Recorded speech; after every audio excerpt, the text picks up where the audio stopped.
All right, what's up, guys? Welcome to episode 105, Convos on the Pedicab. I'm here with the chair of the Texas Republican Party, Matt Rinaldi. I'm super pumped.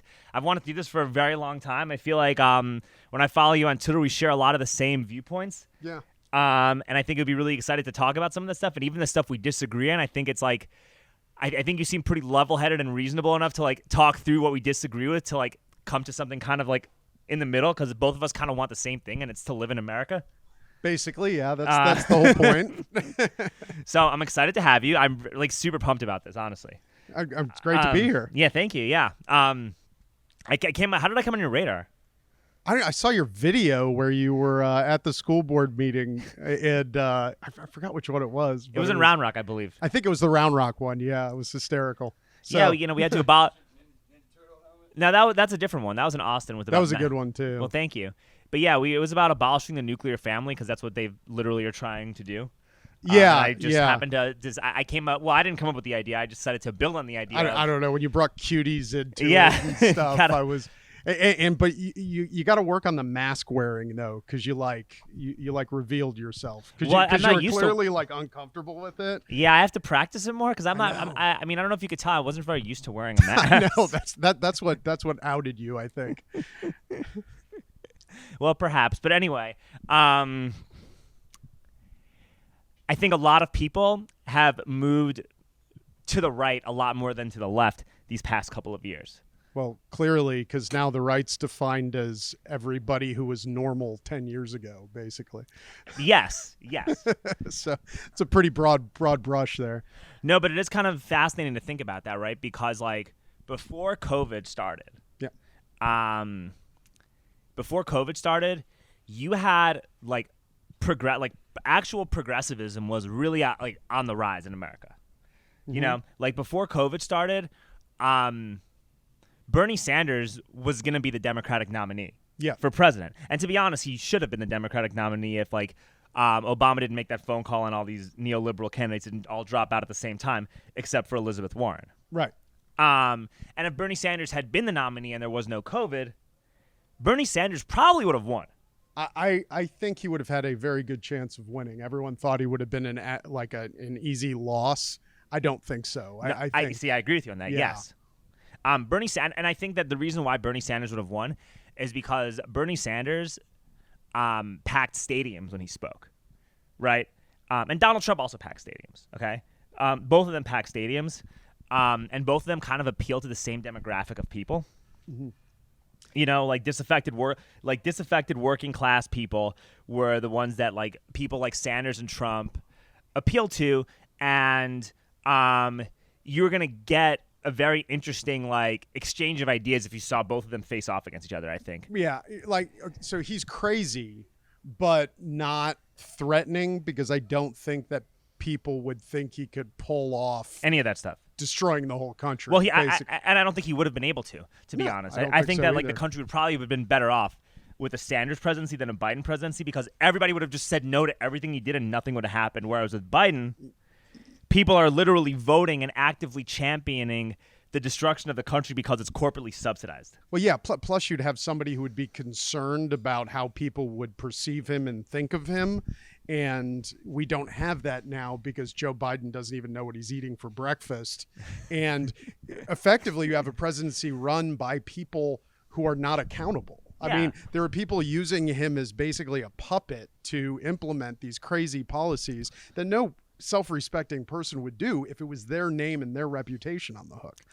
1,000%. Yeah. 1,000%. But it's also pretty easy when, you know, your son has a laptop full of compromising material that could put him away and you away for life, and put you on a registry also.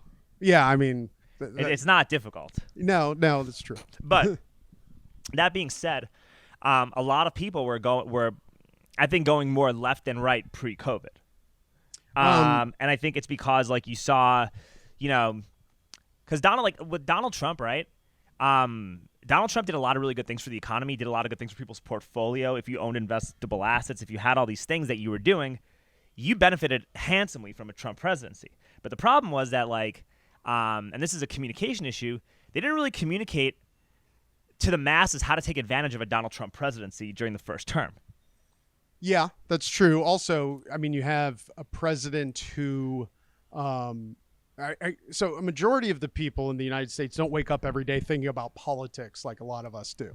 And they don't follow policies. Some people don't even vote based on policy, right? They take the temperature, high level of how they perceive everything's going, and that's how they vote. So if they perceive chaos, they don't like it. Yeah. And that's an issue to them, regardless of how good the policies are. What the Democrats saw that as oh, well, we can be as crazy as we want now. And that's what you have with the Biden presidency. Well, but they were also almost crazier leading up to it because you had chaos and a lot of people got brainwashed into thinking, hey, if we vote for Biden, this will go away. And it didn't go away. It got worse. Yeah, it did. And Biden was, I think, perceived to be more moderate than he actually was. I mean, everybody knew he was always corrupt. He was always a train wreck. But I don't think anyone realized that it would be as bad as it is now and as left-wing as it is now. Yeah, but I've had this discussion too. It's not really left, right? Because if you're truly left, we'd have legal weed, people's student loans would be forgiven. You could go to the doctor without worrying about losing your house and all that stuff. Like if you were actually like on left, but what they're doing, and I had this guy Nick Cantor on, who's the brother of Doug Cantor, who got killed in that gang shooting, right? And I talked to him about this, and I'm like, well, because what they're doing instead of like actually going left is they're like co-opting leftist rhetoric. And they are using like social justice and identity politics to manufacture consent for like corporate authoritarianism. Yeah, if that makes sense. Well, yeah, it's kind of like the not really communism that has been implemented everywhere where it was, right? I mean, they're basically communist. Yes, it's corporate communism. Yeah, basically. So that's what I'm trying to say. It's like I think people make this mistake. They say like, "Oh, Biden's left. They're going so far left." I'm like, yes and no, because you're like co-opting an ideology to create tyranny. Correct. But that's happened everywhere where leftism has ever been tried. So, I mean, yeah, they're not ideologically pure to what the, what leftism is supposed to be. But no, it is government control. It's government power. Today's leftists, the people who champion leftist ideology, are not practicing what they claim to believe. And I think a lot of people, I think that's got to be like the messaging going forward, and that is why I started moving more right, because I was a Bernie person. Like I voted for Bernie in 2016. I voted for him in 2020 too, before COVID happened, right? Because I'm like, look, I don't want Biden to be president. Yeah. So I want to make, I'm making this conscious choice, and then depending on what happens in the general election, depending on where I'm at financially, depending on like, how I see threats to the environment, X, Y, Z. This is me in 2020. Then I'll make an informed decision based on information presented to me, right?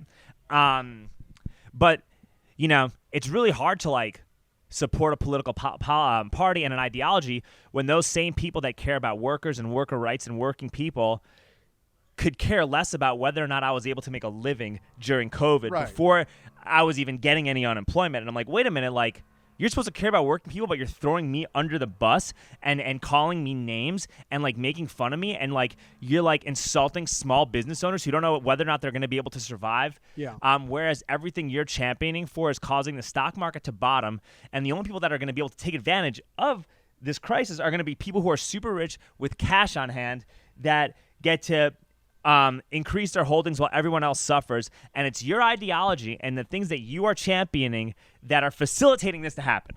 Well, that's what socialism is in practice, right? And it's been everywhere where it's actually been done. There's always winners and there's losers. And in capitalism, it's people who compete in the economy, innovate, make products, and provide services that other people want. And in socialism, it's people who are in the government. Or in a corporatist type socialism like you have in China or the Biden administration, it's large corporations and government officials.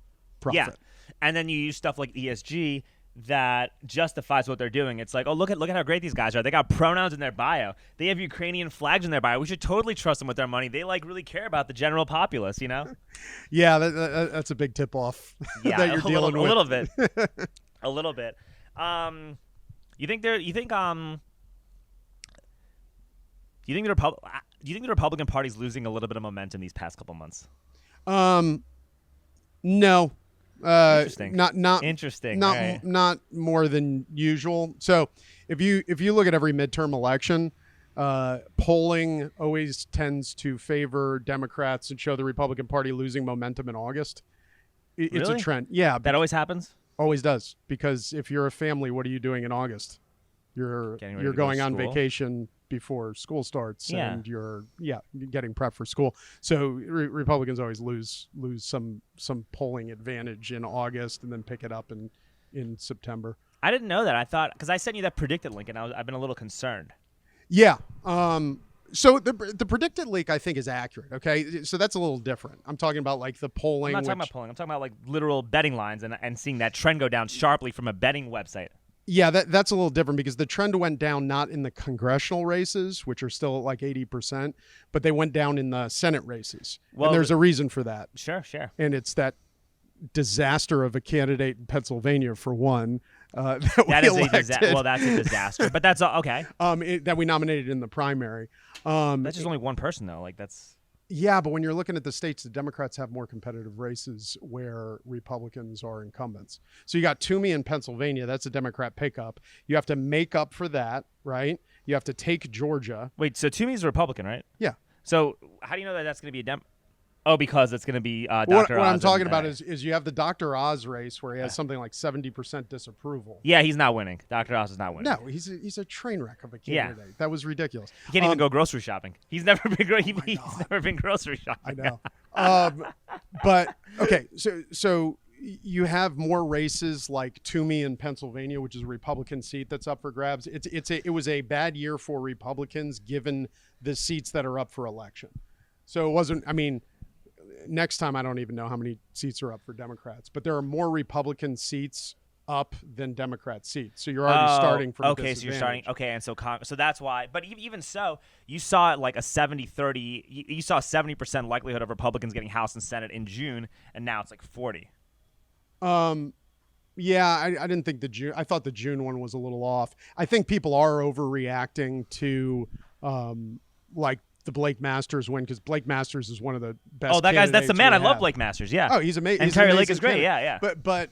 But a lot of those betting lines react to media perception of that candidate, and they'll say, "Oh, Blake Masters, he's the far right candidate." But then they'll look at him, and he's a great candidate. He's not even that right wing. Like he gave a speech about forgiving student loans.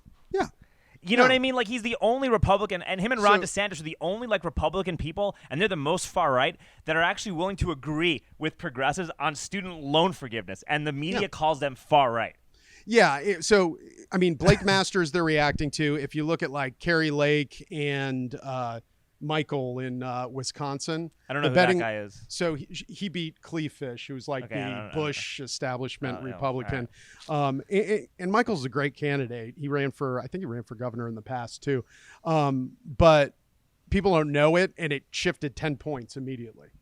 Because people are just not aware. Because, I mean, a lot of times the betting lines are reacting to what's out in the public sphere. Sure, but that also means that there's a lot of uninformed voters probably in the state, and there's got to be a better way to communicate to get those uninformed independent voters to like do the right thing, right? Because independent voters are what make the difference in elections. They do. In general elections, you know, like, and they do. People just talking to echo chambers, you know, and they only say things that'll appeal to people on the right, well, you're not winning that way. And then a lot of people also make this mistake. Maybe I'm wrong, right? But like, I think a lot of people try to get like people who are like super left to just change their mind, and sometimes you don't have to do that. Like that's not your goal. You know, if somebody's like a super left, like Bernie supporter, like socialist type of person, all you have to do when you communicate to them is just communicate in clear and open terms with empathy and understanding as to how people like Sanders and AOC and these progressive Democrats have literally made your life exponentially harder and more difficult as a working person, and their policies have done the exact opposite of what you advocate for. And like, hey man, I love what you're advocating for. We want to do that. But these guys are not it. And if you don't want to vote for a conservative Republican, like, dude, cool, man, that's all up to you. I'm just trying to present information for you so you can like make the best decision because we're all teammates. You know, I think like that's got to be the way to communicate with some of those people, right? Like, well, that's important, right? Yeah. So the consultant class and typically say, oh, we appeal to moderates by taking a moderate position. No, you appeal to moderates by connecting with them because people are moderate because they want their lives to be better. Yeah. Right? And they don't get in policy details like we do, right? So if you connect with somebody, they think you're intelligent and they trust you, well, you're going to get that vote. Yeah. Right. No matter whether you're right or left. So we should have candidates who are ideologically sound, who can relate to people, who are good candidates. Exactly. Like, look at Ron DeSantis, what he did in Florida. Yeah. Turned a purple state red, and certainly was not a moderate, but communicated very clearly, effectively. And here, okay, so we have, in Texas, we have 50-50 districts, or purple districts, right? Yeah. I was in one. I won re-election in a purple district after being rated the most conservative rep in Austin, right? Chip Roy did the same thing when his district was 50-50, beat a highly funded Wendy Davis. And that's a pull no punches guy. But you know what? People trust him. Yeah, now he's He's going to win smart. it. Now he's going to cruise to a victory because he's himself. Yeah. Yeah. This is true. But even Ron DeSantis also got a lot of people that originally used to vote Democrat and vote left to just go support and like Ron DeSantis because you're like, yo, man, I like that guy. Like, that guy's relatable. He's cool. I can have a beer with him. Like, that's a working class person who literally got to where he was through busting his ass. Oh, yeah. You know what I mean? And you know, his policies, what he did in Florida, he made life easier for everybody in the state during an extremely unprecedented, difficult times. And if anything, like he was leading he actually fought back against the COVID regime more than Donald Trump did. And you want to know something else that's even crazier? He wasn't even the best governor at that. The person who did the best at that was the governor of South Dakota. Yeah, South Dakota's easy. But she still didn't. But she didn't issue any statement. No, She did no. nothing. She So- didn't close anything the entire time. Yeah. So here's my defense of Heavy D on this No, one. I love Heavy. I love him, but I'm just saying that, like, so, you know, we're talking No. about an unsung hero that's So- that's not getting the recognition she Yeah, deserves. but it's so easy with a state where your largest city is like, what, 50, 60,000 They people? had Sturgis during COVID. It was the only state that had a big festival in the middle of COVID. Okay, so you have an entire state with a huge land mass with less people than Fort Worth. You're not going to have the lobby pressure, the corporate pressure. She did not sustain the political pressure that Ron DeSantis stood up to and sustained in a state of 20 million people with cities like Miami and Tampa and metro areas like Jacksonville. Sure. It's just totally different. Fair, but she deserves more props than she's gotten. Yeah, I mean, we give her props. Yeah, all right. But, you know, what DeSantis withstood. And by the way, and DeSantis did close down Florida for a time. Yeah. Right? But what did he do differently than other governors? When they asked him about it, he said, yeah, I was wrong. And you know why I did it? I did it because I was looking through the data myself, and I didn't get comfortable with the data enough to go against what everybody else was doing until about 3 weeks into April. I mean, just completely honest. Honest, yeah, Like, being honest and transparent. And I think that does go a long way. Yeah, and I too think many honest- politicians don't want to admit error because Like that's our always governor. Consent. Yeah, Like our governor. And our governor is the reason Texas is going to be a purple state. I think our governor, I think all the governors who locked down during COVID need to be more humble, and I think they would connect with people more if they say, "Listen, I was wrong, and this is why." But here's the other thing too, man. Is that like, with that being said, nobody really offered any like small like I hate using the word reparations, but that's what it is, right? Like Yeah. nobody like offered any like reparations or back pay to the small businesses that were forced to close but still had bills and responsibilities to pay during COVID. Oh yeah, that No- huge bloated 1 point or how many trillions of dollars did we spend? a lot. Yeah. But that's what I mean. Like that wasn't even a legislative priority to like give small businesses back pay or give like bartenders and waiters back pay for lost wages during COVID. Yeah, you get $1,900 now. Go home, right? Yeah, but I'm saying though, it's like you want people to vote red in droves. You want to connect Yeah. to working people. You want to connect to small business owners. You want to make it so that we live in America and not in China, because clearly one party is trying to do that.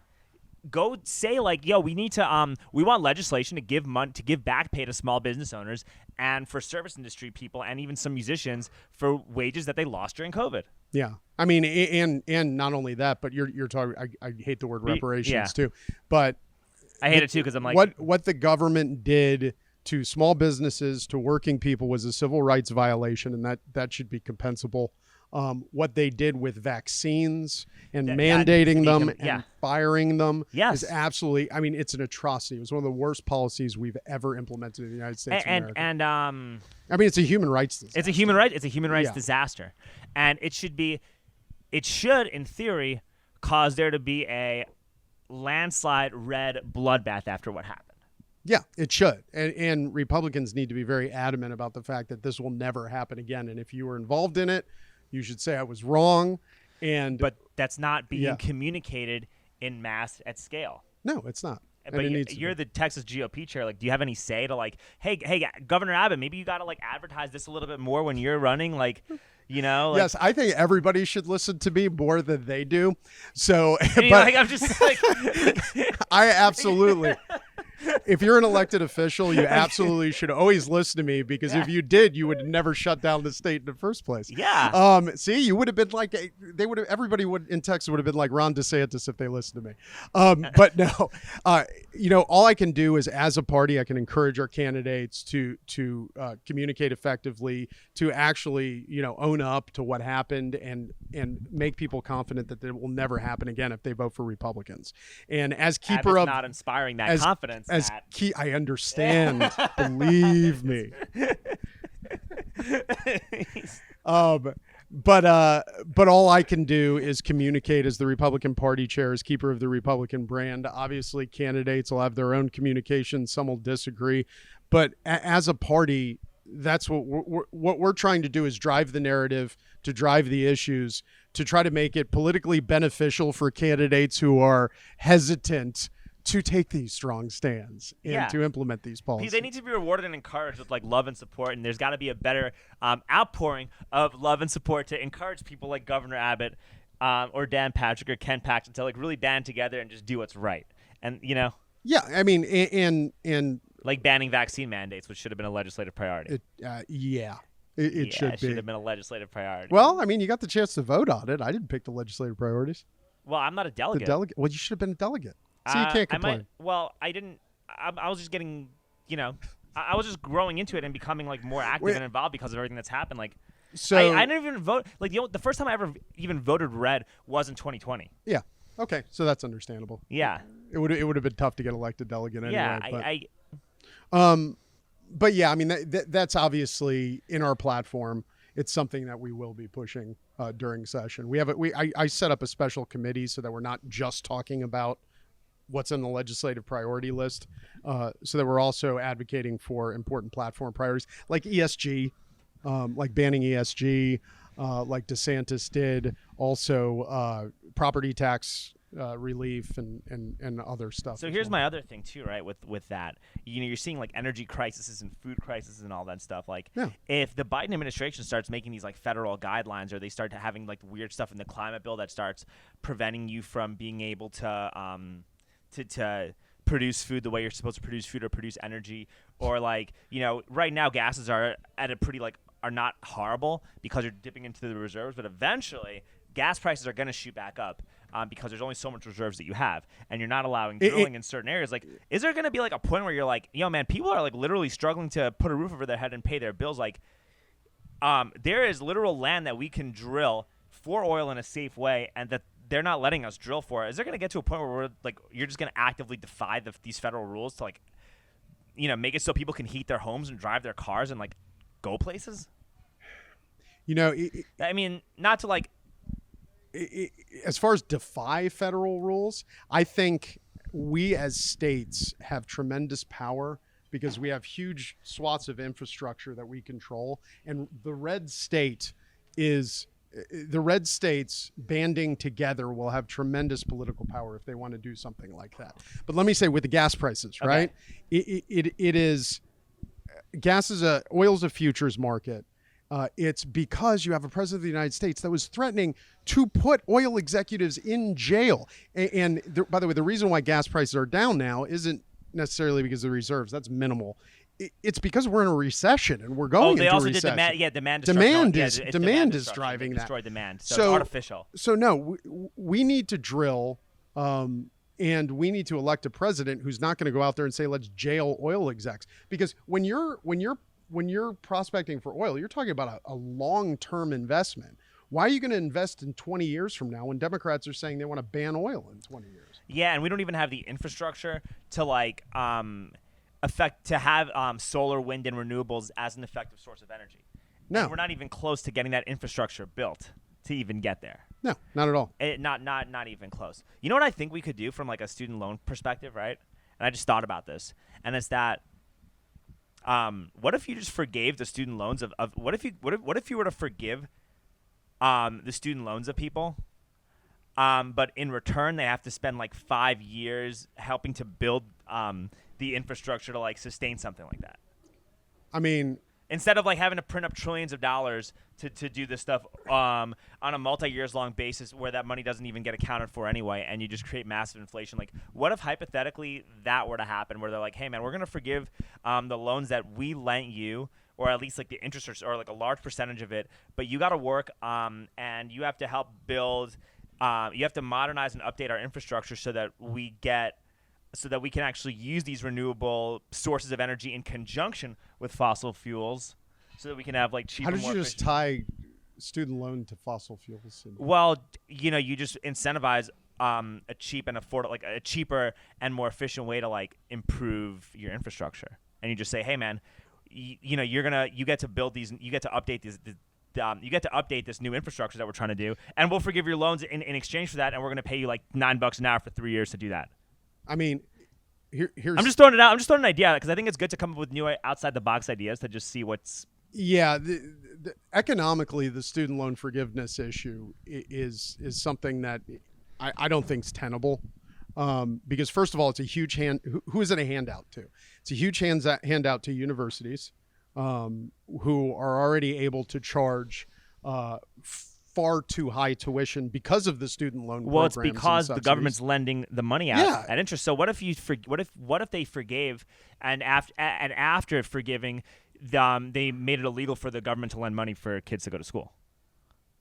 Okay, so yeah, that at least solves a big problem. I mean, I'm against student loan forgiveness. I think if you take out a loan, you pay it back. However, to do it without ending the student loan program is just insane. Yeah, like you end that program. Especially because then you incentivize more borrowing that people can't pay back because you continue the program and then you've forgiven the last loan, so people take out tons of money just hoping it'll be forgiven in the future. No. Not to mention the fact, what about the people who've already paid them Matt, I back? agree with you on that. Yeah. I'm just saying, and that's why I'm saying that if you do that, you eliminate that program to begin with.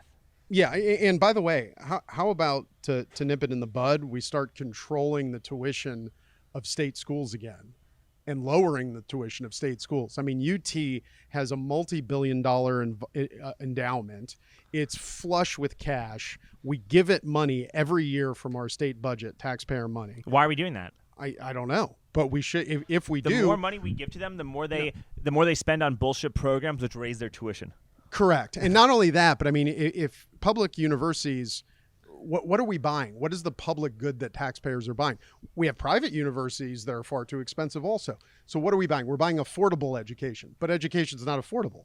So we should be, in exchange for our tax money, tuition should be low enough so that we don't have to take out $100,000, $200,000 loans in order to go to UT or any state school.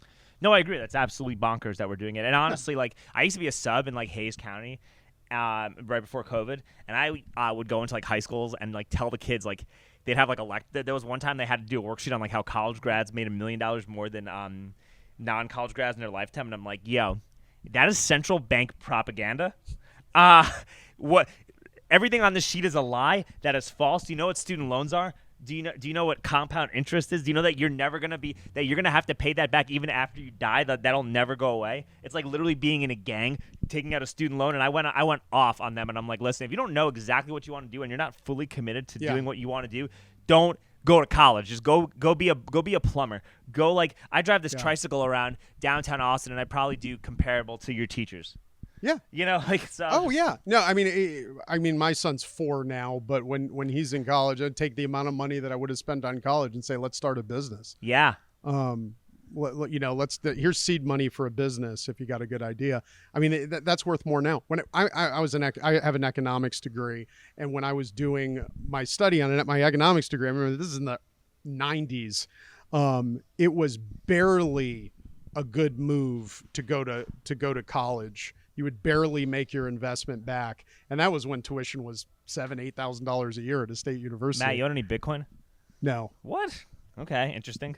I don't, because computers not my thing. I mean, just as someone with an economics degree, yeah, I figured you're the type that valued sound money. I am the type. I am the type that values. sound I'm the, permissionless money, I'm the but type that values sound money, but I don't. I'm not good with computers, so I have a hard time investing in something I can't even understand. So that's fair. That's fair. That's fair. Okay, so we're talking about DeSantis. We're talking about like moderate positions. We're talking about losing traction, appealing to moderate voters, doing all that stuff, right? Do you think that like overturning Roe and maybe like voting on like what they did with the gay marriage stuff kind of like shifted some of like the sentiment towards like sentiment away from conservative? what was the gay marriage stuff? Like not codifying it or something like that. There was like a bill to like codify gay marriage or something like that, and like a bunch of Republicans just voted against it. Well, I mean, that was even worse. That was even worse than that. That was basically you have to recognize marriages in any state, right? So if California, That's what I'm trying to like. Okay, no, but for the effect of that bill is if California wanted to, I don't know, legalize marriage with furniture or thruples or whatever they wanted to do, you would have to recognize that in any other state. So that was actually a little more radical than gay marriage. Okay, but no, because that's why I wanted to know that So- because the media and what I saw in headlines made it seem like they had a bill coming up in Congress where you'd recognize where gay marriage just got officially recognized and codified under law. And we're in 2022. Like, there's nothing wrong. You know, you can be whatever you want to be as long as you don't do shit with children and groom kids. You should be whatever you want to be. This is America, right?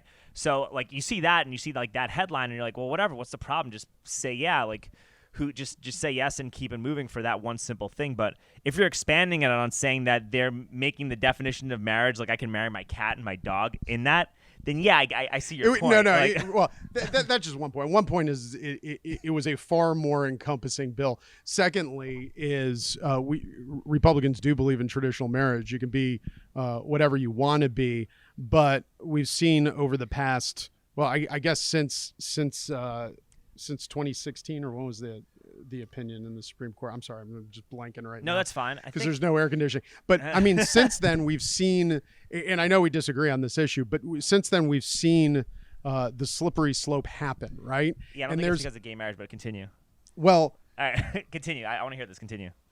It is in that there are a lot of people who are like, you could just stop there. But we see how the left is basically weaponizing the issue to go down that slippery slope. So all of a sudden, we don't even know what a man and a woman is. The idea is to take over institution. The gay marriage is an issue that a lot of, I know you agree with, but to them, it's part of their religion, right? They're using it to destroy. And that's the problem. I think that I think it's good to have boundaries, and it's good to say like, hey man, I support this up until that point, and you're clear on what you support up until a point. But I also think that when you go too far into that stuff, that could also start alienating younger people to continue voting for the current thing that's happening right now. And you also got to look at it like this, right? Like, gay people in general have more disposable income than almost anybody on the planet. Okay, and when you have a lot of disposable income, you have money to invest, you have money to buy stocks, you have money to hold assets, start businesses, and do stuff. Meaning that you are the demographic that's going to benefit the most from Republican and Donald Trump like business policies, and it doesn't make sense to create legislation that's going to disenfranchise the people that benefit the most from that legislation. Well, they didn't create legislation. Democrats created that legislation. No, but what I'm saying though is that like it doesn't make sense to like block. It doesn't make sense to disenfranchise people that are going to benefit the most from from your policy. Sure, it does. That's what I'm saying. But that bill wasn't. That bill had no real world effect because of the Supreme Court opinion currently in place. Had zero real world effect. That was to send a message. Okay, and that was to send a message that all of this cultural stuff is beyond debate now. It was being used as a political tool by Democrats, and I think it's very important as Republicans to not go along with that. I just do. I mean, it's kind of like, this reminds me of the game where Democrats play, will you condemn this? And they'll pick something random and they'll make you condemn it. No, I am not going to condemn that. I'm not going to play into your political games. This is what I want to do. I want to reduce inflation. I want to stick up for the working class.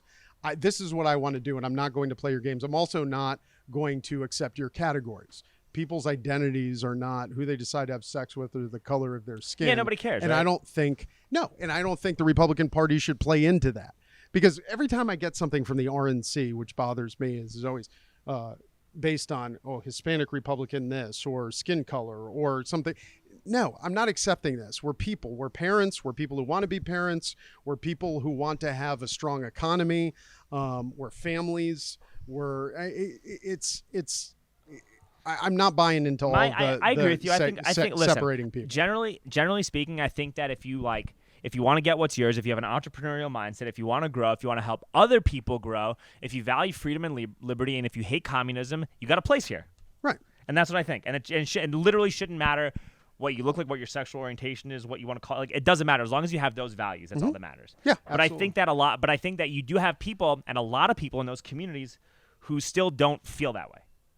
Oh, no doubt. I mean, and I think that the messaging has to be that hey guys, yo, do you hate communism? Do you want to be entrepreneurial? Do you want to have investable assets? Do you want to grow? Yo, you're welcome here. Like, no one's going to judge you. We don't care. Just go get what's yours. And, as long as you hate communism actively, we like you. And no doubt. But I mean, a lot of that's media propaganda as well. Agreed. Agreed. The media programs people, especially people who are marginalized and minorities, to think that people like us hate them, which is a false statement. But I think that we got to do a better job of of clearly saying that the media is lying about us. Is what I'm saying. Yeah. I mean, I think we agree, but we came about it in a different type of I mean, I don't agree with you on gay marriage or some of those issues, but I do agree with you on being inclusive as to everybody. Yeah. But I think saying yo, you can get married. Literally nobody gives a shit. We're in 2022. Next issue. Don't go read stories to children in a dress. Yeah, I mean, just. I mean, listen. You could go in a religious ceremony and consider yourself to be whatever you want. I mean, that's generally it. Yeah. What we're talking about is government recognition or government getting in there. And there are a lot of people who said government should be out of marriage altogether. I don't think. I think in the current environment, fair, that's honestly, a bad idea. Not a bad. I mean, honestly, marriage is pretty much like a corporate agreement with. It's more of a business arrangement now than anything with how things are structured here in America. Well, I mean, it's a deeply religious thing. I mean, I never understood why I need a license from the government to. Yeah, why do you need a license? That's another issue. Why did you campaign on that? Why is the government even giving people licenses to get married? And why can't you just have a private religious ceremony or a private ceremony to go get married and just say, hey, that's my wife, that's my husband, whatever you want. I mean, you have common law marriages that are done without a license, where that's basically what you're doing, right? Or it's like that. This is my husband. I just want to go see or it's my partner, my husband is dying in the hospital, and I can't see my husband while they're dying because I'm not legally the government because it's not legally recognized by the government. That's kind of messed up. It is, and I mean a lot of that can be solved by don't be a jerk to people. I mean, hospitals leaving, not allowing a partner to visit somebody on their deathbed. Yeah, that's kind of shitty. Corporate policy. Just don't be a jerk. I know. I agree. All right, that's good. Yeah, they got to fix that too, right? That's just treat people like people. That is a pretty stupid policy that they're still have to do that. Yeah, it is. I mean, use common sense, use reasoning. All of these large corporate policies dehumanize. They slip people into boxes, and they don't account for all different situations. Fair. Hey, we talked. I remember you guys were talking about the whole abortion stuff at the True Texas meeting. Yes. And you said that if the majority of people. Yeah, I probably got 15 minutes or something like that, right? The majority of people, if they were to vote on what they think the abortion law would be, probably first trimester. I think you said that. Yeah, I mean, I think that's the median view in the United States when you look in polls. Yeah. So here's my question then. When it comes to this stuff, because Roe v. Wade being overturned, that could be a whole debate and whatnot, right? But generally speaking, it's supposed to give this type of stuff back in the hands of the people. Yeah, and that's why we debate it. Right, but then why can't you just make it a vote? A state of Texas will vote where people in the state of Texas just get to vote on what they want this law to be, and then every 5 years you just revisit that vote. I mean, I'm not a big fan of direct referendum, and we don't have it in the state of Texas. Reason being, I mean, direct democracy ends up. Well, you don't want to do it more tyrannical than of course, because 51% 51% take from the 49. I understand that, and you don't do it for a policy that affects everybody. You can't have people vote for vaccine mandates or not or doing that, or raising taxes or regulating speech. But for an issue that only affects a small certain subset of the population, that could be a little bit different. And then people just, and then honestly, like, if you were to just see a video of like what an abortion were to look like, people are going to come to their own conclusions and just like, be less likely to do that anyway if you just saw what that looked like. Usually, versus like people just being talked at or being called baby killers or having that stuff being, like that's a communication thing, as right? your like, argument goes. First of all, listen, if you believe an unborn child's a life, you have an obligation to protect that life. That life has a liberty interest, and it's your responsibility to protect it. We also know that when mothers view sonograms of their unborn child, that's the most effective thing in changing minds. When they see the heartbeat, when they view the unborn child. So yes, we do have a long way to go on educating people. But as a representative, when I'm voting on that bill, I have to do what's right. And I have to protect the liberty interest of unborn children if that is a life. And I think it's obvious that it is. If you disagree, you could vote for a representative that disagrees. No, But my point is, listen, I think the people are closer to the Republican position than the Democrat position, which is you should allow abortion up to the point of birth for any reason at all. Oh, well, that's wild. That's literal murder. Like, I agree. It's like insane. that's literal murder. And they always want to talk about what Europe's doing or what other countries are doing. We have some of the most permissive abortion laws in the world. We do. Next to the only countries that are less restrictive than us are China and North Korea. Like, I understand Correct. all of that stuff. Like, everything you said about that. Possibly not even China, North Korea, if you look at like California or Colorado. Fair. No, all that's fair. But that being said, if the general public sentiment And by the way, I just want to causing let you know, people. What's up? I got about 5 minutes. That's fine. We got about 5 minutes to go anyway, Okay, so perfect. we're on the same page. But if like the general public doesn't see that, and if this is affecting how the general public votes in like swing elections, well, guess what? Like, congratulations, you won based on your principles and you stuck by your principles. But now we got to deal with more inflation. Now we got to deal with high gas prices. Now we got to deal with the same bullshit that we're dealing with because of these other set of circumstances. Yeah. And I think there's got to be a way to, like, I don't know. I get what you're saying. I'm not arguing with you, but I'm just saying that, like, the main purpose is, like, preserving basic freedom and liberty for people that are already alive, if that makes sense. Yeah. And who's alive? Fair. Okay. No, that's, I mean, I get it, but that's I'm what just it saying, like, if this makes it so that you don't get a red red wave and all of a sudden you just get a mixed Congress, there's got to be, like, you got to weigh all that right in the basket. That's what I'm saying, I don't. First of all, I think there's some things that are more important than elections. You have to stick up for what's right, even if it's bad for you electorally, I think. Secondly, I don't think this is an issue that hurts us electorally. If you look at a CNN poll in May after the leak, it showed that the more energized people were the people who agreed with Dobbs being overturned. I think actually most of America does agree with Dobbs being overturned. Well, to be fair, to add to your point, we didn't get a summer of rage this year with the abortion stuff. And 2 years ago, if that happened, you would have gotten a summer of rage. It wasn't even. But I mean, yeah, that's true. And the polling got better. Yeah. Hey, I got one more question before we go. Okay. 87,000 IRS agents. What the like? That's insane because you know who that's like. We all know who that's going to target. It's going to target people like me and Nathan and everyone who does jobs like this. It's going to target restaurant owners. It's going to target small businesses that already got like wrecked through all the COVID policies. What do we do in Texas to protect ourselves from that? Well, yeah, I mean, it isn't targeting billionaires because you'd have about 40,000. No shit, we all 40 know IRS agents per person. If it was targeting billionaires. It's not. So what do we do to protect ourselves from that? Because that is like the big. It's such a huge infringement on that. And then you have the weaponized FBI with everything. Like, what do we do? What do we do? The IRS agents is an easy one. This is an easy one that an election can actually change. You know why? Because the 87,000 don't actually happen until 2031. And actually, very few of them are actually hired before 2024. So I think it's like 11,000 or something like that. Really? So it's not.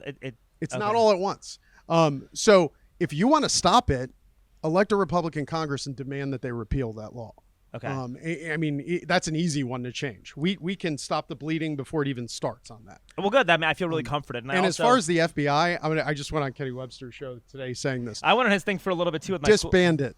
Disband the FBI. But you're not doing that if you don't get a super red bloodbath. And when people are, when you're crafting a position, when you make certain social rules, that mess the PR up. I'm sorry if I'm not articulating it well. You might make it harder to do that. That's all I'm saying. you, like we had talked about, the most important thing to do is to do the right thing. Which is disbanding the FBI. Is that's right, one of the right things to do. And then articulate as to why that's the right thing. Lead instead of following polls. Okay, I mean, fair enough. really I agree. important. I agree with that. So. Cool. Well, I feel more comforted about that. I also read that you're also factoring in retirement of IRS agents too, so it winds up being like a net 40,000 or 50,000 when you factor in the IRS agents retiring or something like that. Or yeah, that's a it is. Biden defense. I don't know if I buy you think that. that's bullshit? All right, I'll fair. It probably is bullshit. I don't know. It probably is. It probably is. But if only a small number are getting hired before 2024 and it's starting to happen after that, that's super comforting. And I think that's got to be the messaging though. Like you got to really be going all out. 87,000 IRS agents. You got to put that on billboards in Pennsylvania. You got to put that on billboards in Arizona. You got to put that on billboards in Michigan. 87,000 IRS agents. I know. That's it. That's all you got to say. 87,000 IRS agents. That'll be it. I'll put it up as a sign. That literally over affects the everybody. All right, listen, Matt, how do we get in touch with you? You can email me at chairman@texasgop.org and go on the website at texasgop.org. All right, you got a Twitter handle? You got Instagram? Oh, I got Twitter on Matt Rinaldi TX. That's my Twitter, Facebook. I don't have Instagram. All right. I told you I'm old. Well, that's all right. That's fine. Yeah. We're all tweeting, baby. All right, Matt Rinaldi, thank you so much for coming in. This is so fun. This is a great episode, I think. Yeah, thank you. I appreciate it. All right.